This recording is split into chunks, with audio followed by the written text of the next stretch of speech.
আমাৰ দলৰ আইনসকল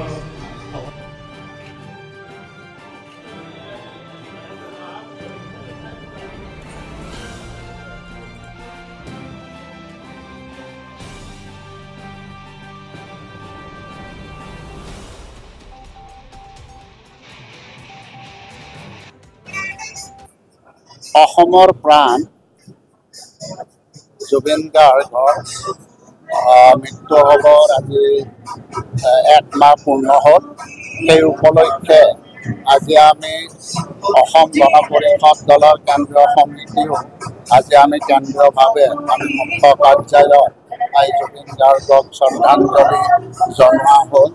ইতিমধ্যে আমি কেন্দ্ৰীয় মুখ্য কাৰ্যালয়ৰ উপৰিও ইতিমধ্যে আমি আমাৰ অসমৰ প্ৰত্যেকটো বিধানসভা সমষ্টিটো আমি ইতিমধ্যে আজি বিভিন্ন কাৰ্যসূচীৰে আমি আজি শ্ৰদ্ধাঞ্জলি অনুষ্ঠান আমি অনুষ্ঠিত কৰাৰ বাবে আমি নিৰ্দেশ দিছিলোঁ আৰু বিভিন্ন নাম কীৰ্তন বন্তি প্ৰজ্বলনেৰে আজি এই শ্ৰদ্ধাঞ্জলি অনুষ্ঠানটো অনুষ্ঠিত কৰিবলৈ দিয়া হৈছিল।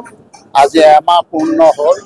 আমি অসমৰ ৰাইজে জুবিন গাৰ্গৰ ন্যায় বিচাৰিছে, আমিও জুবিন গাৰ্গৰ ন্যায় বিচাৰিছোঁ যাতে জুবিন গাৰ্গৰ পৰিয়ালে ন্যায় পাব পাৰে, অসমৰ জনসাধাৰণে যাতে ন্যায় পাব পাৰে তাৰ বাবে আমি বিশেষভাৱে আমি দলেও এই ন্যায় যাতে আমাৰ ন্যায়ালয় বা ন্যায়ালয় আৰু চৰকাৰে ন্যায় দিবই লাগিব।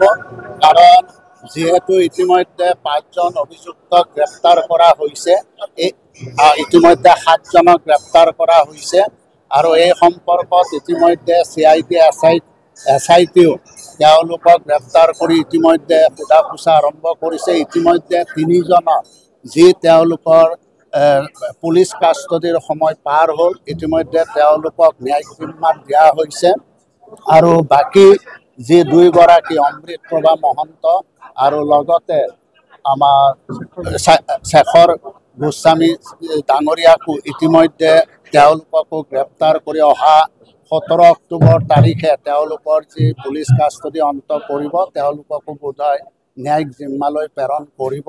গতিকে মই আশা ৰাখিছোঁ যে চৰকাৰে এই ক্ষেত্ৰত যাতে ন্যায় দিব পাৰে তাৰ বাবে যি ধৰণৰ ব্যৱস্থা গ্ৰহণ কৰিব লাগে তেনেধৰণৰ ব্যৱস্থা চৰকাৰে গ্ৰহণ কৰিব লাগিব আৰু ন্যায়ালয়কো নিশ্চয় আমি আশা ৰাখিছোঁ পুলিচে 3 মাহৰ ভিতৰত তেওঁলোকৰ যিটো চাৰ্জশ্বিট দাখিল কৰিব লাগিব আৰু নিশ্চয় চৰকাৰে এই ক্ষেত্ৰত পুলিচক চাৰ্জশ্বিট দাখিল কৰাৰ কাৰণে নিৰ্দেশ দিব।